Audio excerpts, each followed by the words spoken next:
नमस्कार, मैं हिमांशु मिश्रा और आप देख रहे हैं वकालत 24। मेरे साथ प्रभाकर मिश्रा जी मौजूद हैं। पिछले साल 2 सितंबर को एक समिति बनाई गई थी। पूर्व राष्ट्रपति रामनाथ कोविंद इसकी अध्यक्षता कर रहे थे। वन नेशन वन इलेक्शन को लेकर उन्हें सुझाव देने थे कि आखिरकार इसे कैसे लागू किया जाए, किस तरह से लागू किया जाए। उन्होंने आज अपनी रिपोर्ट, जो मौजूदा राष्ट्रपति हैं द्रौपदी मुर्मू, उनको रिपोर्ट सौंप दी है। ये रिपोर्ट 18,626 पन्नों की है और बताया गया है कि 191 दिनों तक एक्सपर्ट से राय लेने के बाद इस रिपोर्ट को तैयार किया गया है। तो आगे क्या होने वाला है इसको लेकर बात करेंगे। और क्योंकि दूसरी तरफ एक और खबर सामने आई है कि वन नेशन वन इलेक्शन को लेकर जिन राजनीतिक दलों से सुझाव मांगे गए थे उन्होंने जवाब दिए हैं। 62 राजनीतिक दलों से मांगे गए थे, हालांकि 47 ने ही फीडबैक अपना दिया है। उसमें से 32 ने यस किया है, यानी कि उसके पक्ष में जवाब दिया है, जबकि 15 दल ऐसे हैं जिन्होंने विरोध किया है। 18 दल ऐसे हैं जिन्होंने कोई जवाब नहीं दिया है। मजेदार बात यह है कि जो 18 दल ऐसे हैं जिन्होंने जवाब नहीं दिया है, उसमें आरजेडी, एनसीपी, जेएमएम जैसे बड़े दल भी हैं। बात करेंगे। प्रभाकर मिश्रा जी हमारे साथ हैं। प्रभाकर जी, किस तरह से देखा जाए इस पूरे सिनेरियो को, वन नेशन वन इलेक्शन? आज सुबह से जो है इसकी चर्चा हो रही है और अचानक से जैसे हर दिन उठते हैं और कुछ ना कुछ नया टॉपिक निकल आता है, तो आज ये निकल के आया है। किस तरह से देखें और क्या होने वाला है आगे? चर्चा तो ये भी थी कि शायद इसी लोकसभा चुनाव के साथ ही ये सब चीजें हो जाएंगी, लेकिन कुछ समय के लिए मामला टल गया था और अब कमेटी ने अपनी सिफारिशें दी हैं और इस सिफारिशों के मुताबिक इस लोकसभा चुनाव के बाद संसद की जो पहली बैठक होगी उसके तत्काल बाद ये वन नेशन वन इलेक्शन लागू कर दिया जाएगा और अभी के बाद जो भी चुनाव होंगे वो उनका कार्यकाल 2000, चूंकि लोकसभा का कार्यकाल 2029 में पूरा होगा, उस समय सबके कार्यकाल बराबर कर दिए जाएंगे। अब कार्यकाल बराबर कर दिए जाएंगे, इसका मतलब कि अगला जो चुनाव होगा वो सब एक साथ होगा। हालांकि इसमें यह कहा गया है कि 2 चरण में इसे लागू करना है। एक चरण होगा जिसमें लोकसभा और विधानसभा के चुनाव होंगे, एक साथ कराए जाएंगे, और बाकी जो चुनाव होते हैं, लोकल बॉडी इलेक्शन भी होते हैं उसके साथ, तो उनका चुनाव के लिए एक, चूंकि सबको एक साथ करने में दिक्कत होगी इसलिए कि तमाम संसाधनों का मसला होता है, इलेक्शन कमीशन को तैयारियां करनी होती है, वोटर लिस्ट। महत्वपूर्ण यह है कि इसमें कहा गया है कि वोटर लिस्ट एक ही होगी। अच्छा, वोटर लिस्ट एक होगी। और जो इसके पीछे आर्गुमेंट दिए जाते हैं, शुरू से बहुत लंबे समय से बहस होता रहा है। ये उस समय भी जब पिछली बीजेपी की पिछली सरकार थी, उस समय भी ये चर्चा हुई थी, लेकिन बात आगे नहीं बढ़ी थी। तो अब चूंकि जब से प्रधानमंत्री नरेंद्र मोदी आए हैं, तब से वन नेशन वन इलेक्शन पर हमेशा से बहस होती रही है। अब कमेटी बनी, कमेटी ने अपनी रिपोर्ट दे दी, आपने बताया।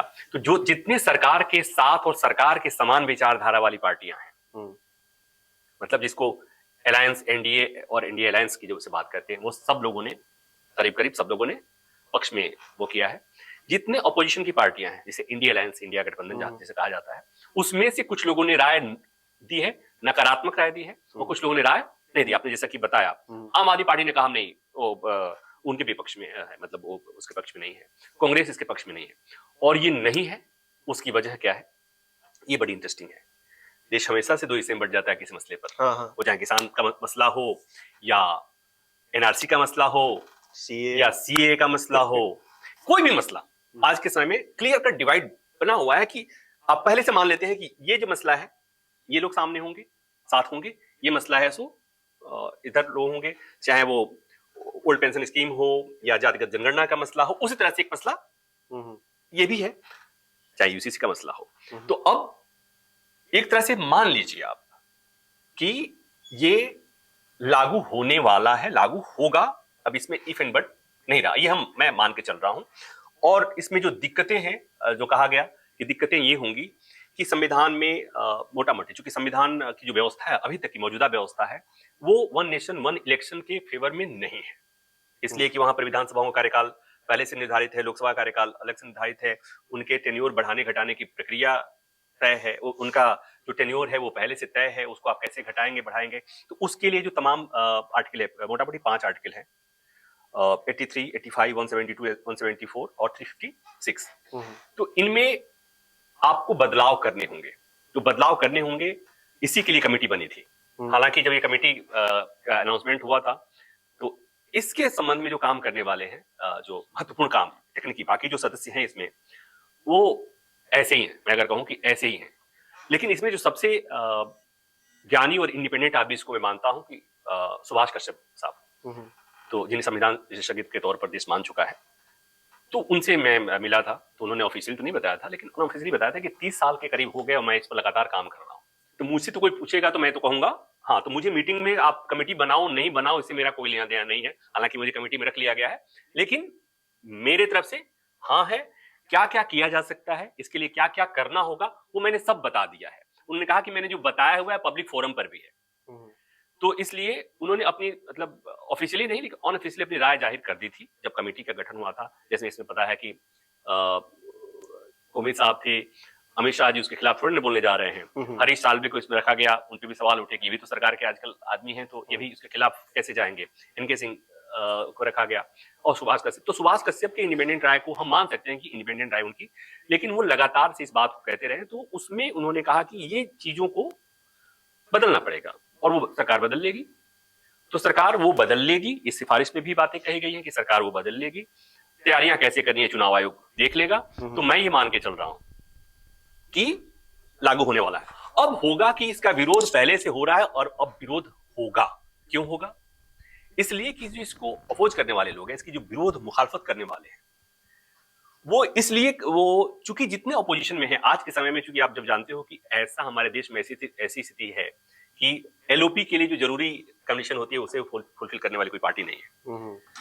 तो मतलब अपोजिशन की हालत बहुत खराब है अगर कहें तो। ऐसे में सबको ये भय है कि अगर वन नेशन वन इलेक्शन होगा तो अभी भी इस देश में दो लोकसभा चुनाव से कहते हैं ना कि पूरा वोट जो चलता है वो नेशनल जो इंटरेस्ट की चीजें होती हैं, राष्ट्रीय मुद्दे पर चुनाव होता है और लोगों को अपने उनके हाथ से कौन विधानसभा का टिकट कौन लड़ रहा है या लोकसभा का कैंडिडेट कौन है, लोगों को इससे मतलब नहीं होता है। एक चेहरे पे चुनाव लड़ा जा रहा है, जिसको मन किया उसको, मतलब बीजेपी के तौर पर कहा जाए तो प्रधानमंत्री के चेहरे पर चुनाव लड़ा जाता है।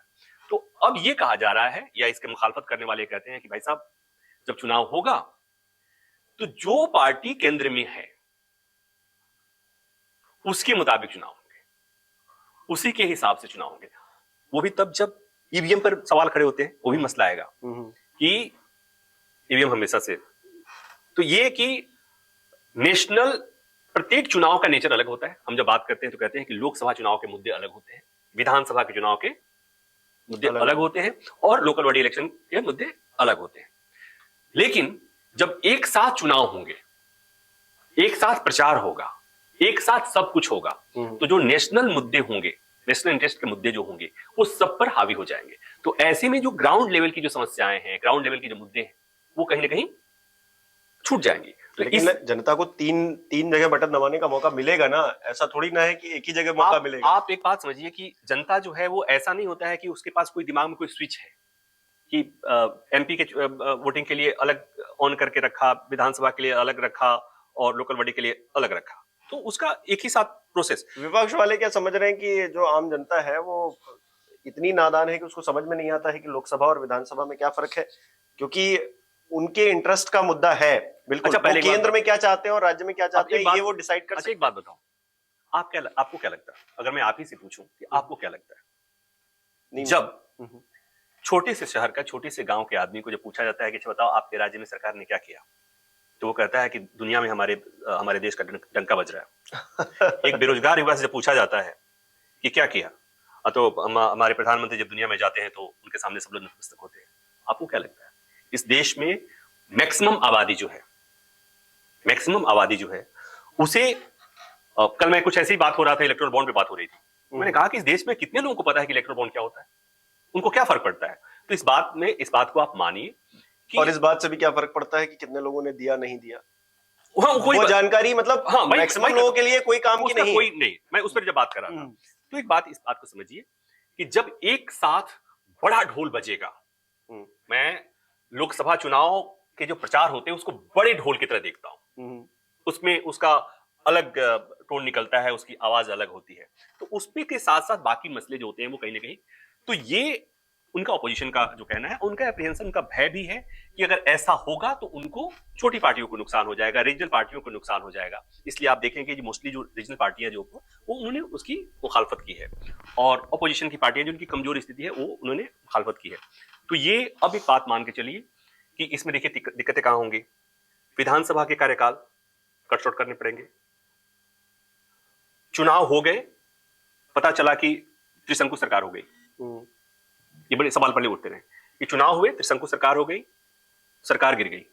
तो सरकार गिर गई तो क्या करेंगे भाई, क्योंकि 5 साल का कार्यकाल है, चुनाव होगा 5 साल, तो उसमें व्यवस्था की जाएगी, संविधान में संशोधन किया जाएगा, तो कहा जाएगा कि जो चुनाव होंगे वो बाकी समय के लिए ही होंगे। मतलब जो 5 साल का पहले का फिक्स कार्यकाल था, विधानसभा कार्यकाल था, उसको वो बाध्यता खत्म कर दी जाएगी।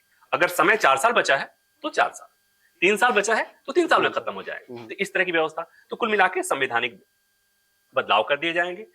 मुश्किल नहीं है आजकल कोई भी कानून बनाना। नहीं, अब 400 पार हो जाएगा तो कैसे हो, सब तो कोई भी कानून बन सकता है। हाँ, मतलब अगर हुआ, मतलब मैं ये नहीं कह रहा हूं अगर मगर पे, तो जैसे आप अगर बोलोगे तो उधर से सामने से कुछ लोग कहेंगे कि अरे बताओ कितना बेवकूफ सा पत्रकार है, कहता है अगर, अरे भाई दुनिया जानती है, दुनिया के लोग कह रहे हैं, इट्स नॉट अबाउट इंडिया। एक दिन मैं अखबार पढ़ा था, कहीं खबर छपी थी कि दुनिया वाले मान चुके हैं। कौन नहीं मानता है पता नहीं, कौन नहीं मानता, पूरे दुनिया मान चुकी है। तो हम लोग जब कहेंगे तो हम लोग कहेंगे कि देखो ये दोनों बैठ करके ये पता नहीं अगर मगर लगा रहे हैं, लेकिन ये सच है कि अब ये लागू होना तय। तो ये जो विरोध है, ये 15 लोगों का जो विरोध दर्ज करवाया गया है, जिसमें जनता को बता दें, आम आदमी पार्टी है, इसमें बहुजन समाज पार्टी है, बहुजन समाज पार्टी भी है, हाँ, सपोर्ट कर रही है, नहीं अगेंस्ट में है, और सीपीआईएम है, कांग्रेस तो है ही, इसके अलावा all India United democratic front भी है, तृणमूल कांग्रेस है, ओवैसी जी की पार्टी है एआईएमआईएम, और तमाम और भी दल है। तो ये इनका विरोध के कोई मतलब मायने नहीं। डेमोक्रेसी में विरोध के मायने हमेशा रहते हैं। विरोध छोटा या बड़ा, वो विरोध दर्ज किए जाते हैं, और उस विरोध को डेमोक्रेसी में, उस विरोध का सम्मान किया जाना चाहिए। ये प्रॉपर डेमोक्रेसी की मतलब आइडियल डेमोक्रेसी की एक परिभाषा है कि उस विरोध को आप नोट भी करेंगे, ऐसा नहीं करें चलो हटाओ, तो ऐसा नहीं है। तो ये जब विरोध करेंगे और जब बहस होगी तो इसकी कमियां क्या है, अच्छाइयां क्या है, उस पर सारी चीजें ठीक आएंगी। लेकिन जो इसके जो पैरवी करने वाले हैं समय समय पर, आप भी जानते हैं, इसके जो पैरवी करने वाले हैं वो जो स्ट्रॉन्ग वो देते हैं, आधार देते हैं। मुझे लगता है कि दर्शकों को हम इस पर मुझे लगता है कि उनको भी पता होगा, फिर भी हम लोग इस पर कर लेते हैं। इस लिस्ट में मान लीजिए प्रभाकर मिश्रा जी का भी नाम होता तो वो किस तरफ जाते हैं इस वक्त, अभी फिलहाल? अगर मुझे आप पूछ तो वो कहोगे तो मैं कहता कि अगर मैं सरकार के पक्ष में होता तो मैं कहता यस। अगर मुझे ये लगता कि इसका इंपैक्ट मेरे पर, अगर मैं पॉलिटिकल पार्टी होता तो मुझे लगता कि अगर इससे होने से मेरा नुकसान होता, तो मैं अगर नेता होता तो मैं कहता नहीं। लेकिन इंडिविजुअल के तौर पर अगर देखा जाए तो देश हमेशा चुनाव के मोड में रहता है, हमेशा चुनाव होते रहता है, हमेशा आपकी तमाम मशीनरी जो है वो चुनाव के उसमें व्यस्त रहती है। हमेशा कोई न कोई योजना इसलिए रुक जाती है कि आचार संहिता लागू हो गया, और हमारे नेता हमेशा वो कहीं ना कहीं चुनावी सभा कर रहे होते हैं। और बिंग जर्नलिस्ट, पत्रकार और रिपोर्टर के तौर पर अगर मैं बात करूं कि मुझे ये होता है कि जब चुनाव के मोड में होते हैं और मैं किसी खबर पे लाइव दे रहा होता हूं, अचानक कान में खबर आती है कि फलां जी बोलने वाले हैं इसलिए आपका लाइव कैंसिल हो रहा है, हमें व्यक्ति के तौर पे नुकसान होता है। तो कहने का मतलब कि जो रिसोर्सेज अलग अलग समय पे खर्च होते हैं, इसके दो पहलू हैं। कुछ चीजें ऐसी हैं जिसको आप देखोगे तो लगेगा कि यस इट्स नीडेड, इसकी जरूरत है। मसलन सालों भर चुनाव होते रहते हैं, उसका असर विकास की योजनाओं पे वो असर हो जाता है। हमारे संसाधन हमेशा से वेस्ट होते हैं एक ही चीज के लिए, अलग अलग। अरे हम लोग के घर में शादियां, कई बार आप देखोगे कि शादी और जनेऊ होता है तो लोग एक साथ रख देते हैं, तिलक और जनेऊ एक साथ रख देते हैं क्योंकि कुछ बच जाए। पता चला कि 2 लड़कों की उम्र एक साथ आसपास, शादी एक ही तारीख पर कर देते हैं, या भाई बहन की शादी कुछ ऐसे फंक्शन, इसलिए कि हम थोड़े से। तो विकासशील देशों में एक समस्या यह है कि हमको संसाधन को कैसे बचाना है। अगर इस लिहाज से अगर देखा जाए, अगर इस लिहाज से देखा जाए कि संसाधन को बचाने के लिए, तो उस दिशा में ये अच्छा कदम हो सकता है। लेकिन साथ ही साथ डेमोक्रेटिक वैल्यू के हिसाब से देखा जाए, और जो हमारे यहाँ शासन की जो त्रिस्तरीय प्रणाली है उसके हिसाब से देखा जाए कि लोकसभा चुनाव, राज्यसभा चुनाव, लोकसभा चुनाव, विधानसभा चुनाव और स्थानीय स्तर के चुनाव ये अलग एक साथ हो जाएंगे तो उस पर उसका दुष्प्रभाव पड़ेगा, इसमें कोई दो राय नहीं है। लेकिन एक बात और है कि लोग कहेंगे कि ऐसा नहीं है, 1967 तक तो साथ साथ चुनाव हुए हैं, तो अभी हो रहा है तो क्या दिक्कत है। लेकिन वो तब हुए थे जब यात्रा एक साथ शुरू हुई थी, तब तो हुए थे। अब यात्रा एक साथ आगे बढ़ चुकी है तो आपको किसी को रोकना पड़ेगा, किसी को बढ़ाना पड़ेगा, किसी को जोड़ना पड़ेगा। तो उससे 1967 के पहले क्या हुआ उसकी तुलना 2024 से हम करते हैं अगर, तो मुझे लगता है कि बहुत ही मैच्योर्ड बात नहीं। तो ये जो विरोध कर रहे हैं, जो दल भी विरोध कर रहे हैं, राजनीतिक हानि हो जाएगी इस वजह से कर रहे हैं। कल को हो सकता है कांग्रेस केंद्र में आए तो उसको भी अच्छा लगने लगेगा। एग्जैक्टली, ये बहुत ही स्मार्ट आपने शब्द इस्तेमाल किया। राजनीतिक नुकसान के डर से ये विरोध हो सकता है इस मुद्दे पर अगर संसाधनों के हिसाब से और जिस तरह से खर्चा और ये सब सारी चीजों को देखा जाए, उस लिहाज से अगर देखा जाए तो इसका लोक स्वागत। अच्छा, जनता को भी तो फायदा नुकसान है। जनता, जैसे राज्य के चुनाव हुए, मतलब 2 बार 3 बार तो चुनाव होते ही है ना। एक राज्य में अगर देखें तो एक बार लोकसभा का चुनाव हो रहा है, एक बार विधानसभा का चुनाव हो रहा है, फिर एक निचले स्तर का चुनाव हो रहा है। लुभावने वादे, जनता को फायदा है ना, जनता का फायदा है। लोकसभा चुनाव में पेट्रोल के डीजल के दाम कम होंगे, विधानसभा के चुनाव के समय कम होंगे, कुछ पैसे वो रेवड़ी बटने का रेवड़ी तो लोकसभा में बड़ी रेवड़ी, विधानसभा में छोटी रेवड़ी, निचले और छोटी रेवड़ी। तो मुझे लगता है कि नुकसान है आपके लिए, हमारे लिए नुकसान है। पता चला कि एक ही बार में, मतलब ऐसे ही हो गया ना कि आप, जैसे मैंने शादी फंक्शन की बात करी, पता चला कि आप अलग अलग मौके पे जाते हो तो अलग अलग गिफ्ट मिलता है या देते हो, जो भी, बिल्कुल, और एक ही साथ कर दिया, पता चला कि एक ही में निपट गए। तो उस लिहाज से मुझे लगता है कि मतदाताओं को नुकसान है। अब ये जनता को भी तय करना है। अब खैर, जनता वोट करेगी, फिर ऐसे ही तय करेगी। वो तो ऐसे ही तय करती है, वो पार्लियामेंट पे या फिर विधानसभा में जाके तो तय करती नहीं है। अब देखिए, कुछ लोगों ने विरोध किया है, कुछ लोगों ने विरोध नहीं किया है, पक्ष में बात कही है, जबकि कुछ लोगों ने कुछ नहीं कहा है, वो मौन हो गए। उन्होंने कहा हम कुछ जवाब नहीं दे सकते इस मामले पे। चलिए देखते हैं आगे क्या होता है इस मामले पे। आपकी क्या राय है और वन नेशन वन इलेक्शन को लेकर हमें कमेंट करके जरूर बताएं। और ये शो कैसा लगा ये भी बताएं। बहुत बहुत शुक्रिया।